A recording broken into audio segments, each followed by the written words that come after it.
സജി ചെറിയാന്റെ ഭരണഘടനാ വിരുദ്ധ പ്രസംഗത്തിൽ ഹൈക്കോടതിയിലുള്ള അവഹേളനം തുടർന്ന് സംസ്ഥാന സർക്കാർ കോടതി നിർദ്ദേശപ്രകാരം ക്രൈംബ്രാഞ്ചിന്റെ പ്രത്യേക സംഘം രൂപീകരിച്ച് 95 ദിവസം കഴിഞ്ഞിട്ടും തുടർ നടപടികളില്ല. സജി ചെറിയാനെ ചോദ്യം ചെയ്തതടക്കമുള്ള പ്രാഥമിക നടപടികൾ പോലും ആരംഭിക്കാതെ ക്രൈംബ്രാഞ്ച്. വിശദാംശങ്ങളുമായി പ്രജിത് മോഹനൻ ചേരുകയാണ്. പ്രജിത്ത്, മന്ത്രി സജി ചെറിയാന്റെ ഭരണഘടനാ വിരുദ്ധമായ പരാമർശം, അതിനെ സംരക്ഷിക്കുന്ന പിന്തുണയ്ക്കുന്ന ഒരു സമീപനം സംസ്ഥാന സർക്കാരും ആവർത്തിക്കുന്നു എന്ന് വേണം മനസ്സിലാക്കാൻ. പ്രാഥമിക നടപടികൾ പോലും ഇതുമായി ബന്ധപ്പെട്ട് ഇതുവരെയും നടന്നിട്ടില്ല അല്ലേ?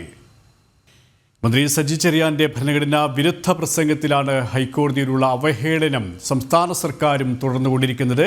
കോടതി നിർദ്ദേശപ്രകാരം ക്രൈംബ്രാഞ്ചിന്റെ പ്രത്യേക സംഘം നേരത്തെ രൂപീകരിച്ചിരുന്നു. ഈ ക്രൈംബ്രാഞ്ചിന്റെ പ്രത്യേക സംഘം രൂപീകരിച്ച് 95 ദിവസം കഴിഞ്ഞിരിക്കുകയാണ്. പക്ഷേ പ്രാഥമിക നടപടികൾ പോലും ഈ ക്രൈംബ്രാഞ്ചിന്റെ പ്രത്യേക സംഘത്തിന്റെ ഭാഗത്തു നിന്നും ഉണ്ടായിട്ടില്ല എന്ന് വേണം മനസ്സിലാക്കാൻ. സജി ചെറിയാനെ ചോദ്യം ചെയ്യുന്നതടക്കമുള്ള പ്രാഥമിക നടപടികൾ പോലും ഇതുവരെയും അന്വേഷണ സംഘം ആരംഭിച്ചിട്ടില്ല. അതായത് മന്ത്രി സജി ചെറിയാനെ എല്ലാ തരത്തിലും സംരക്ഷിക്കുന്ന നിലപാട്, ചോദ്യം ചെയ്യൽ, അന്വേഷണ സംഘത്തിൻ്റെ രൂപീകരണം ഉൾപ്പെടെയുള്ള നടപടികൾ പ്രഹസനമാണ് എന്ന വിമർശനം തന്നെയാണ് ശക്തമാകുന്നത്. അത് സാധൂകരിക്കപ്പെടുന്ന രീതിയിലേക്ക് തന്നെയാണ് സർക്കാരിൻ്റെ ഇടപെടലും പോകുന്നത്.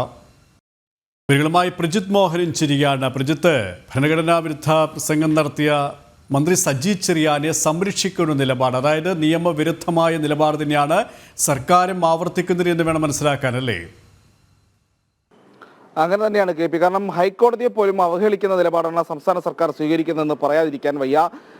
ഹൈക്കോടതിയുടെ രൂക്ഷ വിമർശനം, പ്രത്യേകിച്ച് സജി ചെറിയാന്റെ ഭരണഘടനാ വിരുദ്ധ പ്രസംഗവുമായി ബന്ധപ്പെട്ടുള്ള അന്വേഷണവും തുടർന്നുള്ള നടപടികളും ഒക്കെ കോടതി റദ്ദ് ചെയ്യുന്നൊരു സാഹചര്യം ഉണ്ടായി. അന്ന് പോലീസ് സമർപ്പിച്ച അന്വേഷണ റിപ്പോർട്ട്, ആ റിപ്പോർട്ട് അംഗീകരിച്ച മജിസ്ട്രേറ്റ് നടപടികൾ, അതെല്ലാം ഹൈക്കോടതി റദ്ദ് ചെയ്യുന്നൊരു സാഹചര്യം ഉണ്ടായി. തുടർന്ന് സത്യസന്ധനായ ഒരു ഉദ്യോഗസ്ഥനെ കൊണ്ട് അന്വേഷിക്കണമെന്ന് നിർദ്ദേശം നൽകി ക്രൈംബ്രാഞ്ചിന് കേസ് കൈമാറാനും നിർദ്ദേശിച്ചിരുന്നു.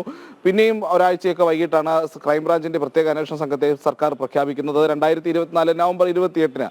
ഇന്ന് 95 ദിവസം കഴിഞ്ഞിരിക്കുന്നു, 96ാമത്തെ ദിവസത്തിലേക്ക് കടന്നിരിക്കുന്നു. പക്ഷേ ഒരു പ്രാഥമിക നടപടി പോലും സ്വീകരിക്കാൻ ഇതുവരെ ഈ ക്രൈംബ്രാഞ്ചിന്റെ പ്രത്യേക സംഘം തയ്യാറായിട്ടില്ല എന്നുള്ളതാണ്. ക്രൈംബ്രാഞ്ചിന്റെ കൊല്ലം എസ് പി സുരേഷ് കുമാറിന്റെ നേതൃത്വത്തിലായിരുന്നു അന്ന് അന്വേഷണ സംഘം രൂപീകരിച്ചത്. പക്ഷേ സജി ചെറിയാനെ ചോദ്യം ചെയ്യുന്നതോ അല്ലെങ്കിൽ ഈ പറയുന്ന കേസിന്റെ രേഖകൾ ശേഖരിക്കുന്നതോ അന്നത്തെ സംഭവ വികാസങ്ങളുടെ വിശദാംശങ്ങൾ ശേഖരിക്കുന്നതോ ബന്ധപ്പെട്ട ഒരു നടപടിയിലേക്കും ഈ ക്രൈംബ്രാഞ്ച് സംഘം പോയിട്ടില്ല. പ്രാഥമിക നടപടികൾ പോലും സ്വീകരിക്കാതെ സജി ചെറിയാനെ, മന്ത്രിയെ സംരക്ഷിക്കുന്ന നിലപാട്, അത് സർക്കാരിന്റെ സമ്മർദ്ദം കൂടി ഉള്ളതുകൊണ്ടാണ് ക്രൈംബ്രാഞ്ച് സ്വീകരിക്കുന്നതെന്നുള്ള കാര്യത്തിൽ തർക്കമില്ല. എന്തായാലും ഇത്രയും നാളായിട്ടും ഈ അന്വേഷണവുമായി ബന്ധപ്പെട്ട ഒരു തരത്തിലുള്ള നടപടികളുമായി മുന്നോട്ട് പോകാത്ത ഒരു സാഹചര്യം നിലനിൽക്കുന്നു. സജി ചെറിയാനാണെങ്കിൽ ഹൈക്കോടതി വിധിക്കെതിരെ അപ്പീലും ഇതുവരെ പോയിട്ടില്ല.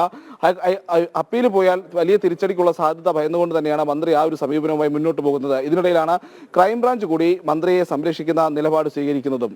K P.